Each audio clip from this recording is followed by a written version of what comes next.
Shalom Aleichem, my dear brothers and sisters. I was asked the question, why do Jews follow rabbinic law? And in this video I would like to address and explain what is rabbinical law, first of all, and why Jews follow it.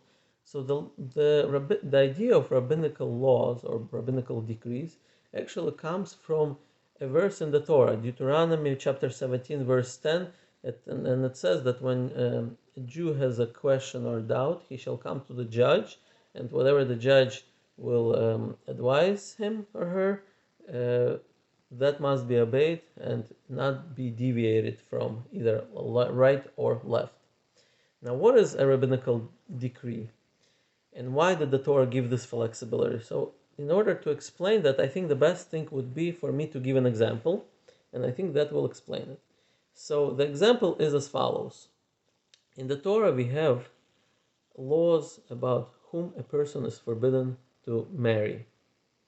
So, for example, a brother and a sister are forbidden to get married to each other, according to the laws of Torah, right? So, the rabbis came along and made a decree related to this prohibition. What's the decree? The decree is that when a woman gets divorced or is widowed, before getting married to a new husband, she has to wait 3 months. This is a rabbinical decree, meaning there is no such commandment in the Torah. God himself never commanded such a thing, but the rabbis made this decree, the 3 months waiting period after divorce or widows. And why is that? And the reason for that is as follows.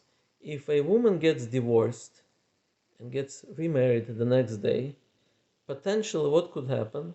What could happen is that she became pregnant on the last day of her divorce, before her divorce with the first husband, and then the second husband marries her, and 9 months later she gives birth, and the child is not going to know exactly who the father is, and therefore potentially this child could marry his or her own sibling from the first husband, because thinking that the first husband has nothing to do with her, and her real father, or his or her real father, is the second husband, and therefore potentially this child could marry his or her own sibling because the child does not know who the father is, who the real father is. And therefore, this would be a prohibition in the Torah. So therefore, rabbis made this decree where if the woman gets divorced, she has to wait 3 months before getting married to a new husband. Now, this rabbinical decree is brought down in the Talmud, Masechet Yevamot, page 41b. And again, this is a commandment that wasn't issued by God himself. This is simply a rabbinical decree for practical purposes of not violating a Torah commandment of not marrying your brother and sister, right? So now this is a real example. We have this written in the Talmud. Now, the problem we as Jews have today is that these rabbinical decrees were being issued only by the ancient court that existed, which we call the Sanhedrin. Nowadays, a rabbinical decree cannot be issued or even cancelled from what the court has decreed, thousands of years ago. And the reason for that is because we as Jews are in exile, and therefore we don't have the Sanhedrin anymore, and therefore we don't have the Sanhedrin who would be issuing these laws. If the Sanhedrin did exist today, and by the way, every now and then somebody tries to reestablish the Sanhedrin, and this happened actually as recent as about 20 years ago. They tried to establish the Sanhedrin in Israel, but it didn't work out.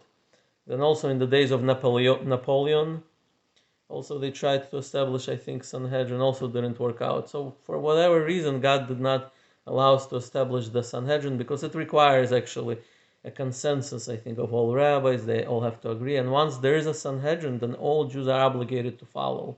Meaning there's not going to be different type of, like, these Jews follow this tradition when it comes to certain laws. This, I think, if I'm not mistaken, once there is a Sanhedrin, then it's going to be universally binding upon all Jews. But anyways, leave it as it may. Today we don't have the Sanhedrin, and therefore we don't really have these new decrees that could be issued today.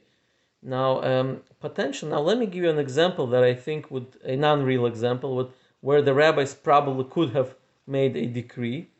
So, for example, a person living today could claim that the Torah never commanded us to stop on a red light when driving in a car, and that Jew would be in a way right. The Torah never said anything about traffic lights, and therefore he potentially could have a claim. That's why I think the Torah gave the flexibility to the rabbis to make these decrees so that the laws of the Torah would be applicable for all generations. And what do I mean by that?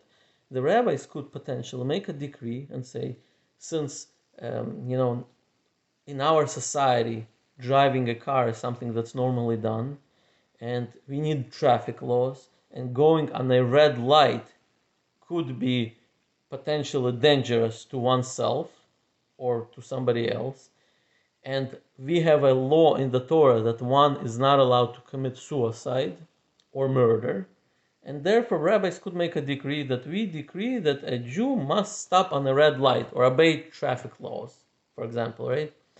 And therefore, this way the Torah made sure, God made sure that the laws of the Torah would be applicable for all generations, and nobody would be able to claim that, oh, since the Torah didn't write this explicitly, therefore I'm not really violating anything, and therefore I'm allowed to do certain things that are potentially actually could violate the Torah.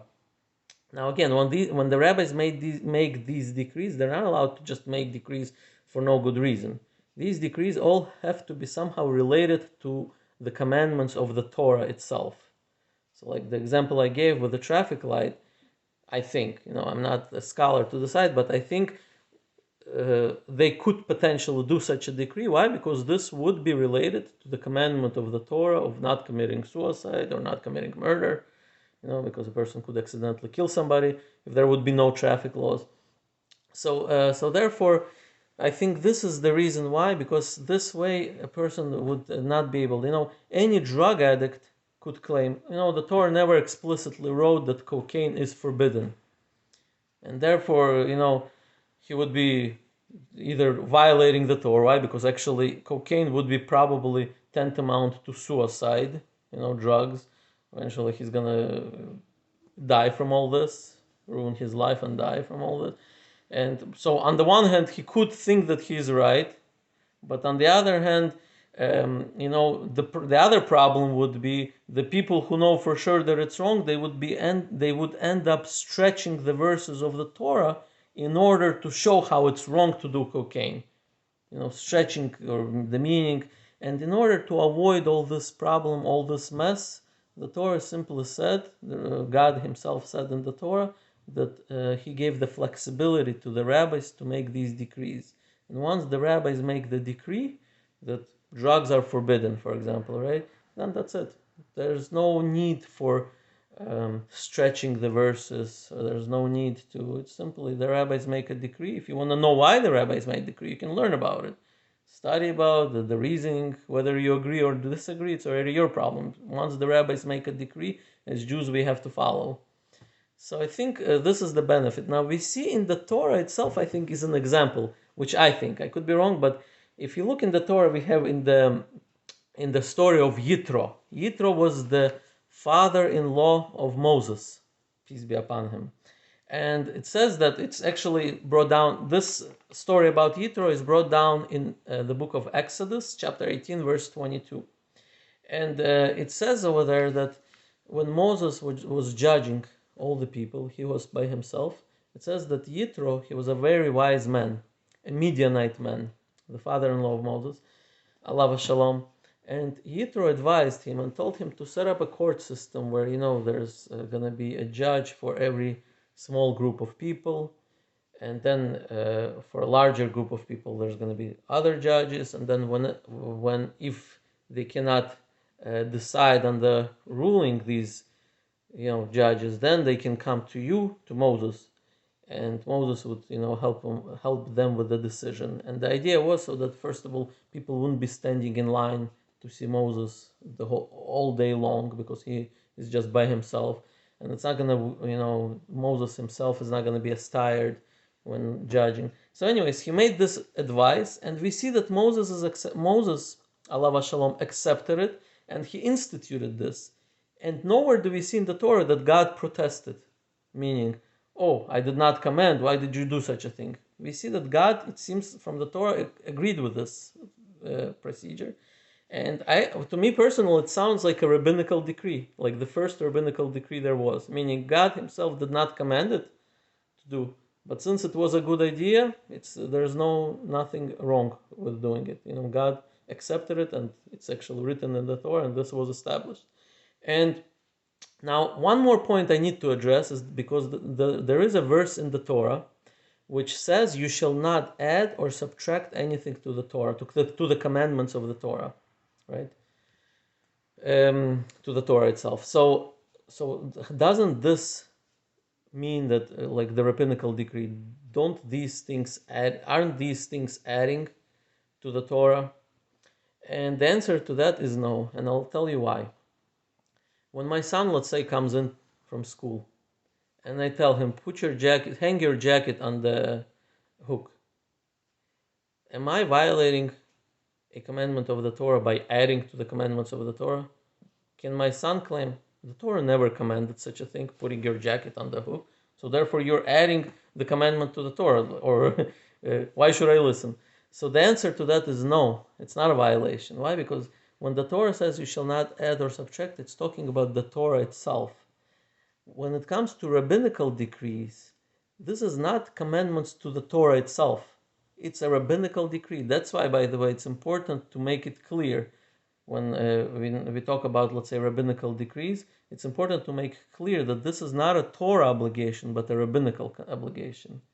So therefore, whenever the rabbis make these decrees, this is not a violation of not adding or subtracting to the Torah, because these are not Torah decrees that we're claiming. These are separate from the Torah. These are rabbinical decrees.